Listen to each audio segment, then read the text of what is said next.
Hey everyone, welcome back to their hardware news recap for the week. This one is packed. There's a lot of stuff. First up, AMD is announcing an announcement of its previously announced announcement.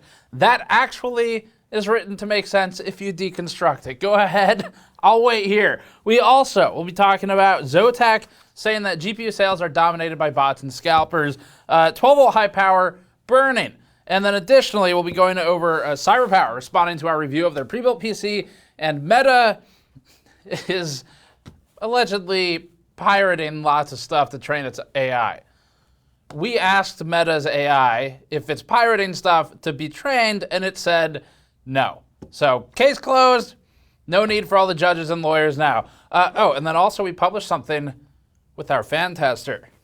Pretty cool. Before that, this video is brought to you by the Height Y70 Touch Infinite. We previously reviewed the Height Y70 non-touch series and found its overall build quality to be good and competitive.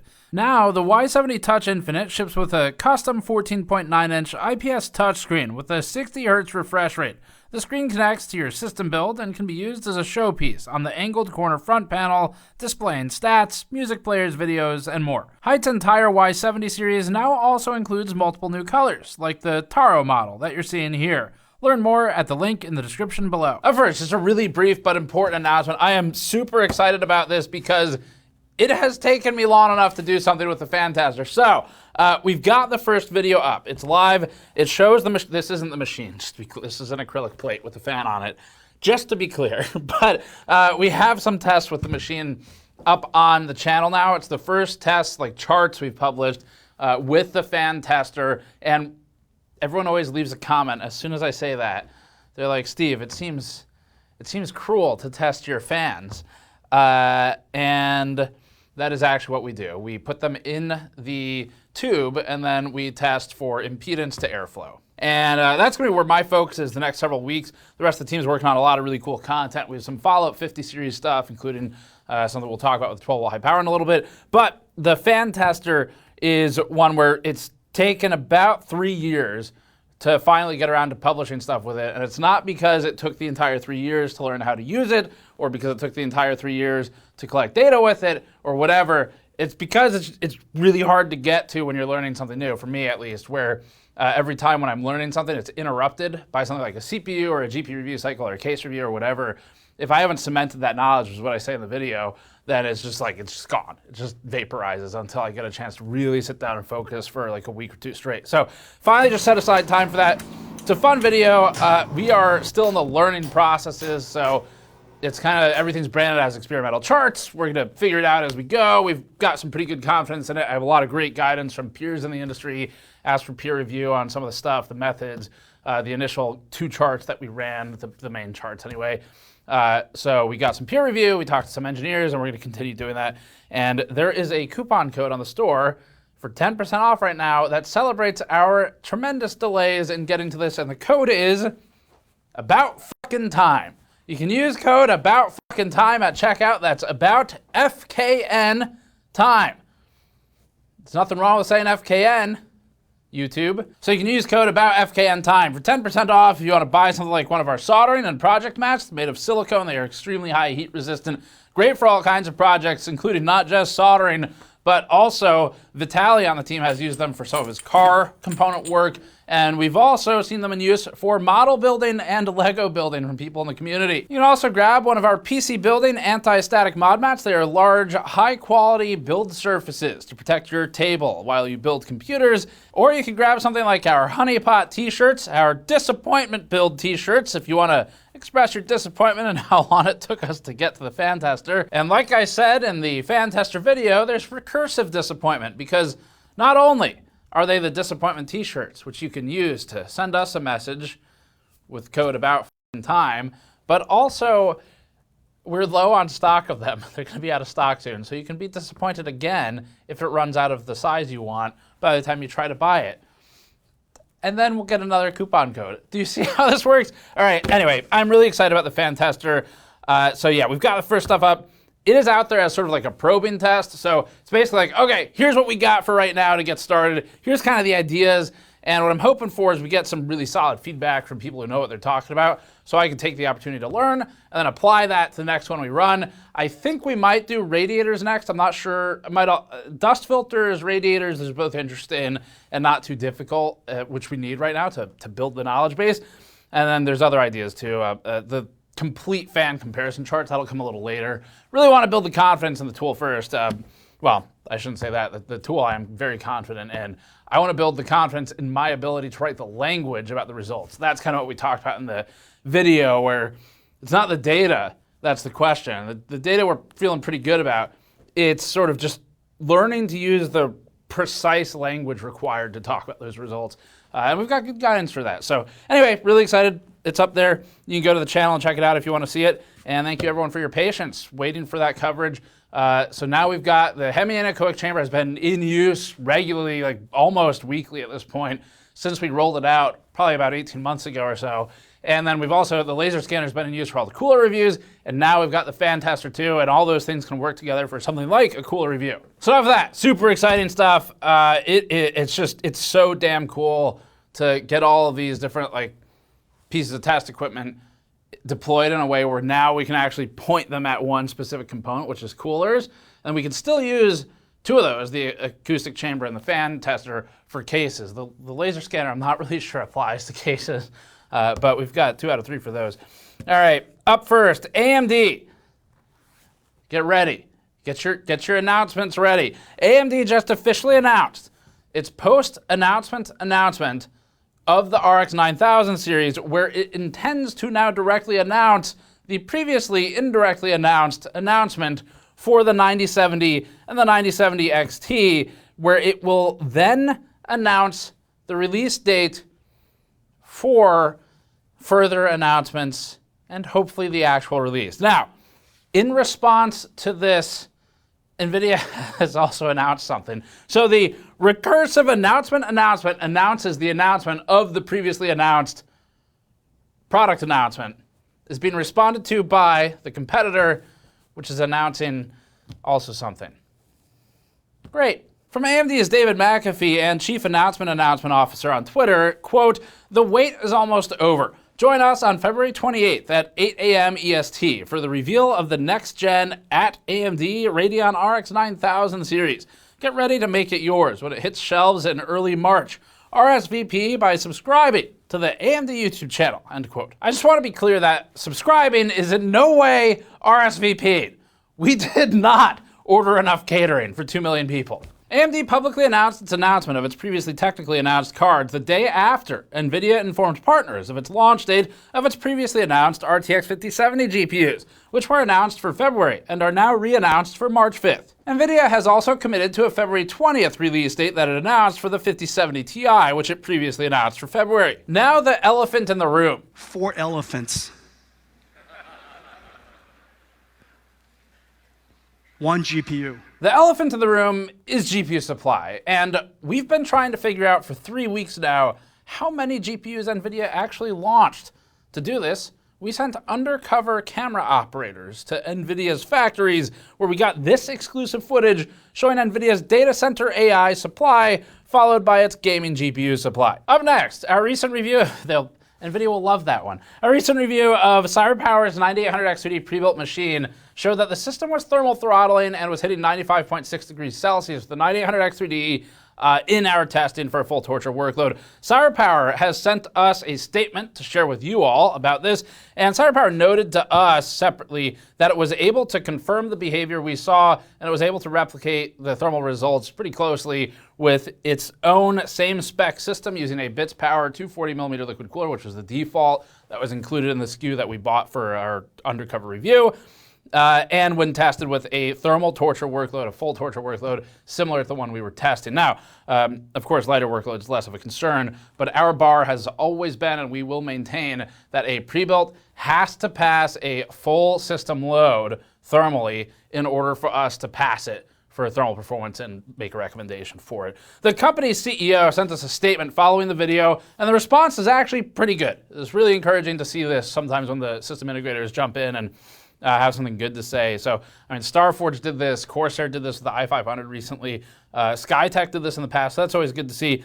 Obviously, you'd prefer the issues to not happen at all, but a good response is necessary. So this is what they said. Quote, "We greatly appreciate the detailed attention given in your review of our system. It is crucial for both of us as builders and the community to be aware of any issues that may arise so we may continually improve. Thankfully, it only affected a limited number of systems shipped with this specific configuration. We will address this issue immediately. However, as an interim solution, we have tested and found that removing the top panel mesh filter," that's the one we complained about in the review, "can lower CPU temperatures by a few degrees.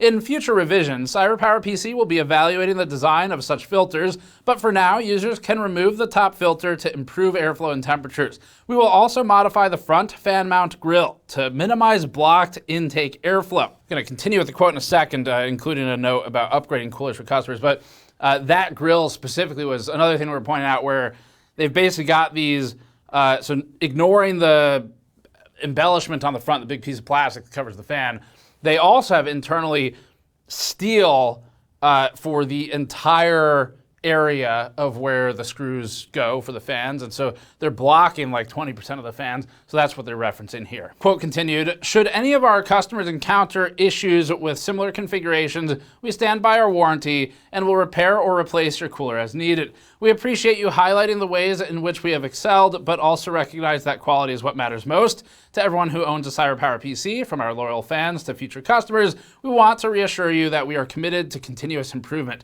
You can and should hold us accountable to that promise," signed by the CEO. Now, additionally, when we were talking to Cyberpower about this issue, one of the things that, as we understand it, they were saying is that users who have the configuration with a 240 cooler where it's confirmed to have an unacceptable temperature under full loads, those users can contact Cyberpower under the warranty, and our understanding is that Cyberpower will upgrade the coolers basically as a brute force approach, because one of the things you can do, so the entire system's the problem. I mean, the case is the problem, the filter's the problem, the cooler's the problem, all of it is a problem thermally.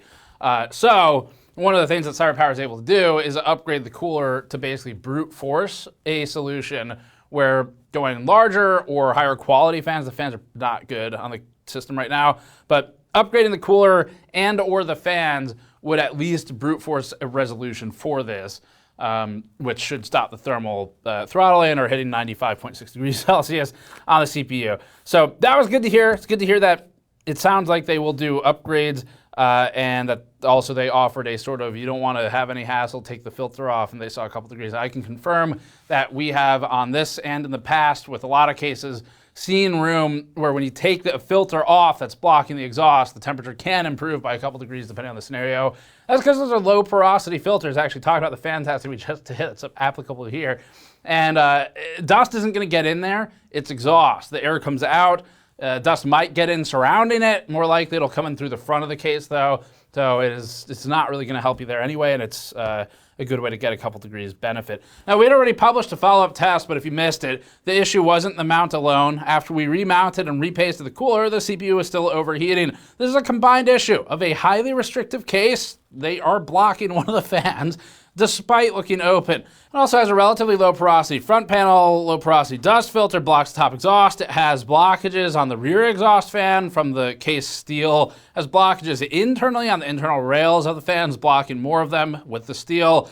And low performance fans also mounted to the front and top of the case. It's also got a mediocre cooler. So all in combination, it just runs too hot and the entire thing's the problem. So it was good to hear that Cyberpower has recognized this one. I think this might be the first one they've officially responded to. I don't remember, it's been like 10 years of reviewing their pre-builds. We did say that we're gonna revisit their systems in about 6 months and buy another one. And we basically, in the review, we said, really wanna see this thermal thing fixed, because a lot of the time the builds are pretty damn good in a lot of other ways. They just keep screwing that up. So we're gonna stick to that. Corsair also recently responded to one of our reviews. We published that previously, where they had offered refunds or partial credits or reimbursements or something for one of the builds. That's in a news episode. Cyberpower gets the same credit Corsair did, which is a good response. Offering to just fix it under warranty is excellent. Having a written commitment is awesome because you point back to it as a record of what they say they're going to do. And so at this point, all that's left for us is to revisit this as Cyberpower sort of reworks its configurations to hopefully something that performs better. All right, next up, in our previous video covering NVIDIA's paper launch, we showed a clip from a retailer based in China where the retailer was showing a shipment of 5080s and 5090D cards, along with mentions of a 5060 and 5060 Ti, which were not announced yet and still aren't.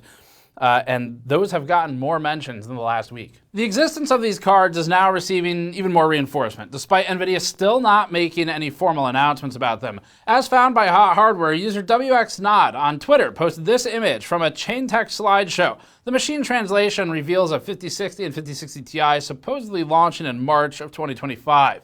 Also reported by Hot Hardware, Olrak29_, the underscore at the end is important, known hardware leaker, posted on Twitter with this image showing 8GB and alleged 16GB variants of the 5060 Ti in a Eurasian Economic Commission or EEC database. For some background on items listed in the EEC database, TechRadar explains that items listed here are IP filings and that, quote, these filings are typically made just ahead of the release of new hardware products, though they are speculative in nature, end quote. EEC filings have been a regular occurrence in leaks for the hardware industry over the last many years we've covered news.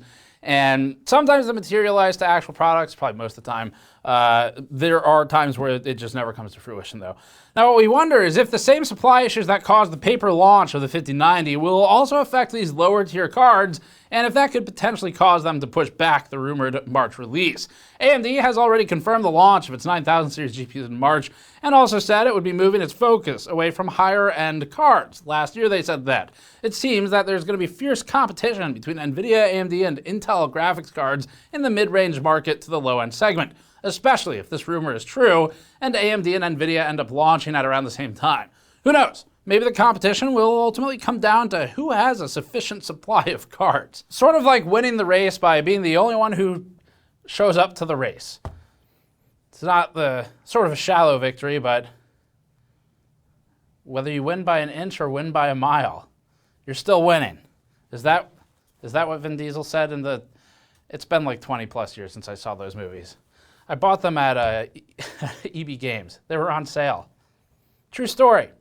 Anyway, now that we're done with interesting factoids about my life, we can get back to the news. Reddit user Ivan69053 posted on the NVIDIA subreddit and shared that his 5090 got burned, writing, quote, I have just upgraded from 4090 FE to 5090 FE. My power supply is Asus Loki SFX-L. It definitely SFX took the L with that burning situation. You see, Reddit user shared additional specs. So we have the power supply information, the card information, and also information on the cable, which is a, quote, ATX 3.0, PCIe 5.0, 600 watt, 12 volt high power, 16 pin to 16 pin, PCIe Gen 5 power cable, end quote. Purchased from Mod DIY. Ivan69053 said it was the same cable that he used for the 4090 FE card he had previously. Now, while there was some initial discussion in the comments about the cable really focusing on it and third-party cables, the Reddit users shared images showed burned connections on both the 5090 and the power supply. Der Bauer has already posted a video about the cable, the power supply, and worked with Ivan on showing the card. And then there were several other videos covering the issue as well, including BuildZoid talking about PCB design, and Eris of Hardware Busters talking about the cabling, among other videos. Now, currently we are working on something. I can't share what it is because we don't want the manufacturers to know who we're investigating right now and to what depth and for what things. Actually, I wasn't going to say that we're working on anything to keep a completely low profile, but Tom's Hardware saw that I was buying burned cards and cables on Reddit and then wrote it into a story, which is fine. I mean, that's, you know, it was in the public, they can do that. But then I was like, okay, well, all right, I guess they know now. It's just hopefully the specific manufacturers, I mean, they don't know what the plan is. So we've still got, it's kind of like having blind spot assist in your car, and instead of the lights being on the mirrors outside the car, they're inside the car. Then they don't know that you know that they're there, except they know that we are there, but they don't know what we're looking at. I don't know if this makes sense. The point is, we are working on something, and we just can't share what our approach is right now. So any of the coverage we're producing for this will take a while for us to put together. We're taking a slow approach to this like we did with the October video we did on the 12 volt high power cable. So what we can do, though, is point you towards that. So a couple months ago, we did a 1 hour, 2 minute, I think, deep dive on the 12 volt high power and 12 volt 2x6 spec. It's really interesting as a piece. Patrick did a fantastic job researching it, putting it all together. It was really well written, and he dug through and did a huge timeline of 12-volt high power from basically inception of 8-pin PCIe all the way through today at the time, which would have been October 2024. Now, none of that's changed, and it gives great background if you want more of the history of it for all of the different types of problems that this spec has. It's got a really long history of it's just flawed in a lot of ways. But the new part is exactly what we expressed concern about in the 5090 coverage, which is that shoving even more power down a spec with already low overhead or safety margin, like going to 575 watts or 600 watts with a couple percent OC, it did not seem generally like a good idea. And in fact, we obtained exclusive footage of AMD, and I don't know why I laughed. This isn't funny. We obtained exclusive footage of AMD and Intel watching as NVIDIA chose to put a 12-volt high-power connector on its 575-watt GPU. Here it is. It's a bold strategy, Cotton. Let's see if it pays off for them. Anyway, we're working on something. It'll be a while, so patience there. But it was cool to see almost 900,000 people found a 1 hour, 2 minute video about a cable. Interesting, though. Maybe attention spans aren't so bad after all. It's people, I mean, that's a pretty good counterpoint to the attention span narrative. All right, that's all linked below if you care about it, and we'll follow up when we're ready. TrendForce reports that outgoing GlobalFoundries CEO Thomas Caulfield may step in as Intel's new CEO following Pat Gelsinger's departure. At one time, GlobalFoundries made the bulk of AMD's CPU silicon as a third-party fab, before AMD moved so much to TSMC. On February 5th, GlobalFoundries revealed that Tim Breen will take over as CEO for GlobalFoundries effective April 28th, relegating Caulfield to becoming the executive chairman. According to TrendForce, quote, Caulfield became president and CEO of GlobalFoundries in 2018. During his tenure, he repositioned the technology portfolio to focus on differentiated essential chips and steered the company to sustainable profitability, end quote. Under Caulfield's leadership, TrendForce highlights that GlobalFoundries, quote, became NASDAQ's largest US IPO of 2021 and the biggest semiconductor IPO in its history, end quote. Although Intel has been going through a tough time in the past year with its 50% stock drop, it does have a unique opportunity in the face of mounting tariffs and talks on tariffs of computer chips specifically to maybe try and pull in some more business for its US fabs. It does have US fabs already. It's been building more of them. They're not all online yet.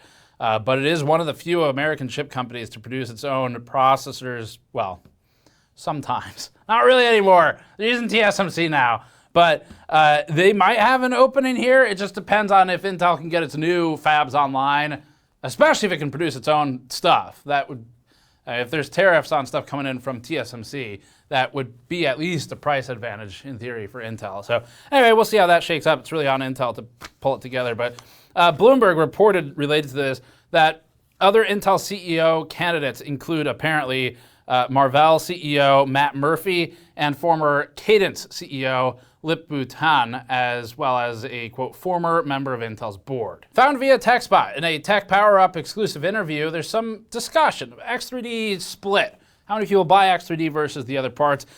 This was an interview between Tech Power Up and the AMD corporate VP and GM of Client Channel Business, David McAfee, AKA Chief Executive Announcement Guy. The interviewer is asked that, quote, given the huge success of 3D V-Cache, isn't it time to make it standard on all higher-end processors, end quote.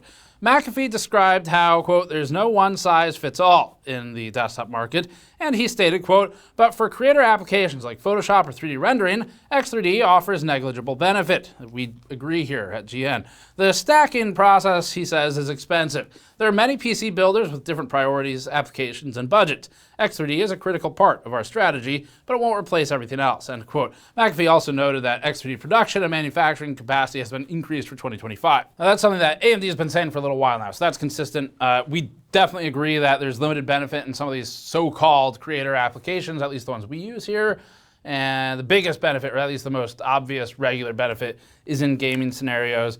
Broadly speaking, X3D is most beneficial there. Now, when asked about the volumes by TPU, McAfee countered with this, quote, You'd be surprised. On a global scale, the split between AM4 and AM5 is not far off from 50-50. Different markets have different preferences. North America and Western Europe skew towards higher-end AM5 builds, end quote. For some additional references on AM4's still prevalent popularity, TechSpot noted that on Amazon's best-selling CPUs page, 9 out of the top 25 entries, at least at the time they wrote it, were from the Ryzen 5000 series. While at the time of us writing this, there are only 5 Intel CPUs in the top 25. Now, for more information on the X3D and the AM4, AM5 supply discussion, you should check out Tech Power Up's exclusive interview with it. They have a lot more depth. We didn't cover most of it here. We left it to them to cover, so go check that out if you're interested in more. Newegg says that tariffs are the problem. Newegg has attributed price hikes on NVIDIA's new 50 series GPUs to tariffs. This assertion was made via a Twitter post, which was then removed, but it was caught by Tom's Hardware and screenshotted. For further context, a Twitter user asked Newegg, quote, did the pricing go up on 5080s? The retailer responded, quote, yeah, comma, tariffs, and ultimately took down that response. The company later further elaborated, quote, to add clarity, some graphics card prices have increased due to a number of factors that are unfortunately out of our control. We know the situation has been confusing and frustrating, but it's important to know we are doing everything in our power to bring the stability to the situation, end quote. It was also removed. Responding to a Twitter user who was asking where the California-based retailer was getting its supply of GPUs, Newegg responded, quote, our GPUs are from China, but that tweet was also taken down. Newegg may be referring to the recently reported additional 10% tariff that the US imposed on imports from China. We talked about that last episode. Tom's reports that Asus and MSI have also raised prices on its GPUs by as much as 18% and also attributed tariffs as one of the reasons for the price hikes. And we've got a full video talking about sort of what we think's going on. That'll be separate though. In some more tariff news, we'll keep this brief, and as a follow-up to our recent coverage of it, the US has recently enacted a 25% tariff on all steel and aluminum imported coming into the US in an attempt to, they say, increase domestic production. We'll keep this just to the news here. According to the BBC, this ends, quote, previous exemptions for allies, including Canada and the EU, end quote. The publication reports that, quote, the US is the world's largest importer of steel, counting Canada, Brazil, and Mexico as its top 3 suppliers, and added, quote, Canada alone accounted for more than 50% of aluminum imported into the US last year, end quote. These tariffs will raise the cost of all steel and aluminum imported into the US, as far as we understand it. What we're not sure about is how that impacts products which already used the steel and aluminum overseas in overseas manufacturing and then got imported as completed goods classified as, for example, a computer electronics video card rather than an aluminum rod, meaning the aluminum rod was already used in the product. Perhaps the more obvious where there would be immediate price increases would be things like construction, for example, although anything, in theory, the price could be affected a number of ways. So up next, noted hardware leaker Momomo_US, a classic, one of the OG leakers now, posted an image on Twitter which seemingly reveals Newegg prices of both the 9900X3D and 9950X3D at $600 and $700 respectively. The leaker also posted the ever-important thinking emoji. So let me just quote it for you. I believe it was,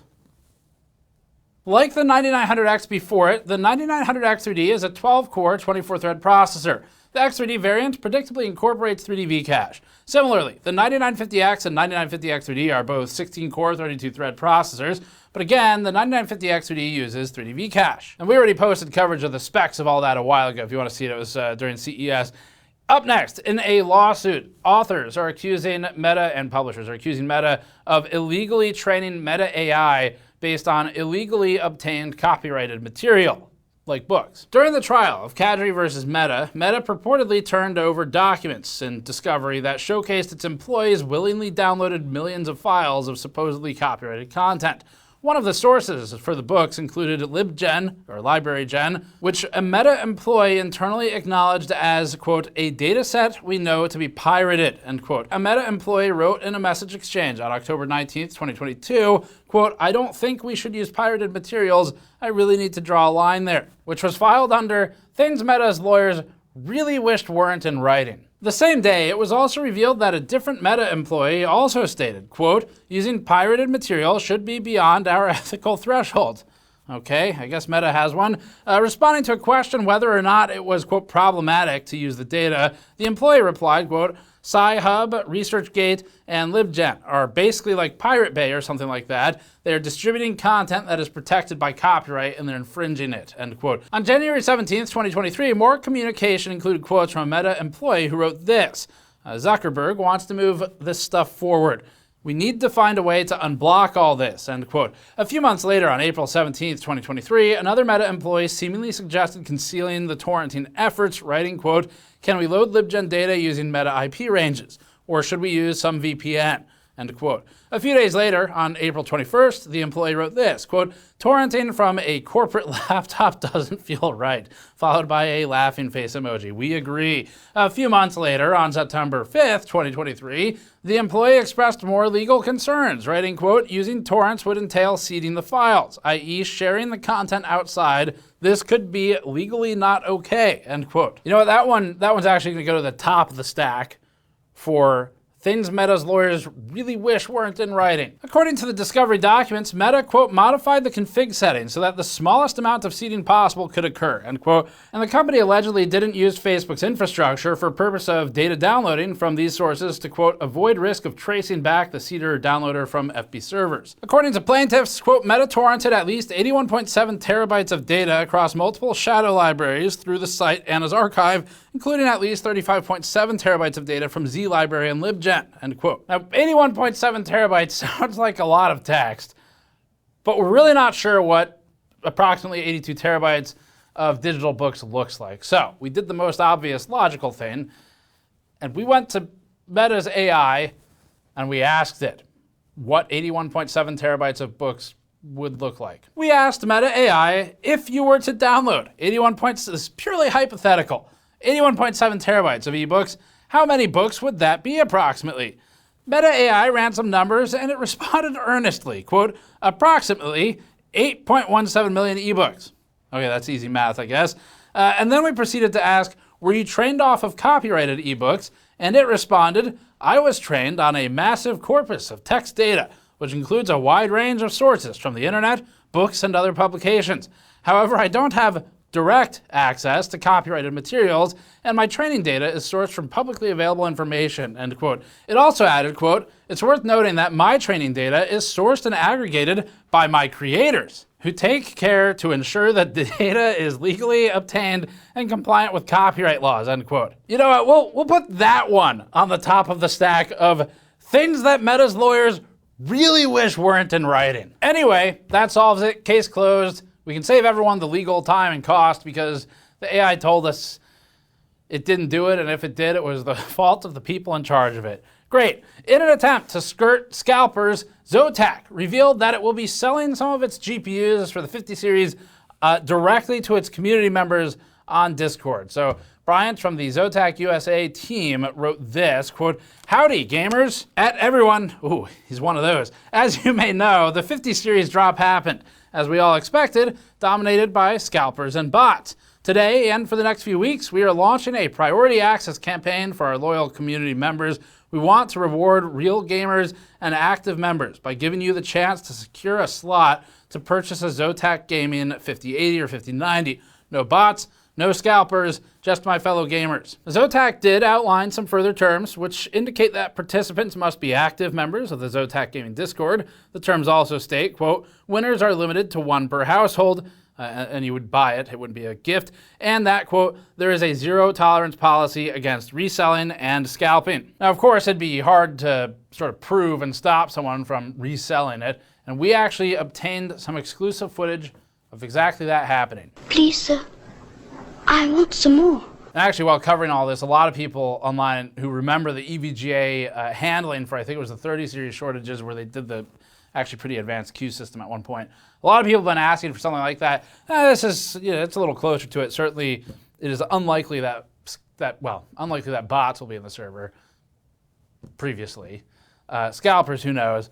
But I don't know, we don't hate it. It should, in theory, be more direct access to people who are going to use them, but you never know when something's this valuable. We recently reported on 50 series instability issues, this one's short, which were reportedly causing black screen and bricking issues for some owners of 50 series cards. Fortunately, NVIDIA has responded to this and told PC Gamer, quote, "We are investigating the reported issues with the RTX 50 series." Unfortunately, we don't know which issues those are. There are lots of them to investigate. Sony, in the news this past week, the PlayStation Network experienced an outage that lasted about 24 hours. While the network is back online now, Sony hasn't provided details on what caused the incident. Hot Hardware reports that the outage began around 6 p.m. Eastern Time on February 7th. At 8:46 p.m., Sony took to Twitter and wrote, quote, "We are aware some users might be currently experiencing issues with PSN. For more details, go to this site." After the network came back online, Sony stated, quote, "Network services have fully recovered from an operational issue. We apologize for the inconvenience and thank the community for their patience. All PlayStation Plus members will automatically receive an additional 5 days of service," end quote. The company has yet to reveal what caused this issue to begin with, sparking concerns about how it was reminiscent of the 2011 PlayStation Network outage, which was due to an external intrusion hack that caused a 23-day outage and included or affected 77 million accounts. Now, in some comments we saw online, this most recent outage was being pointed out as the point at which Helldivers 2 briefly became a PC exclusive. So, things have gone full circle. All right, that's it for this one. Thanks for watching. Check out the fan tester video if you haven't seen it. I'm having a lot of fun working on it. It like I said, it's gonna be a big learning exercise. I know I keep saying that, but really like working with the machine. It's cool. It's a cool machine. It's really interesting. And pushing the buttons makes a big thump noise. So that's kind of cool too. It's very satisfying to push the button and hear it go dunk when we're gonna get a zoom when I say that, when the air compression does stuff. So anyway, that's it. Thanks for watching. Use code ABOUTTIME on the store.gamersnexus.net for 10% off, and subscribe for more. It is not an RSVP. We'll see you all next time.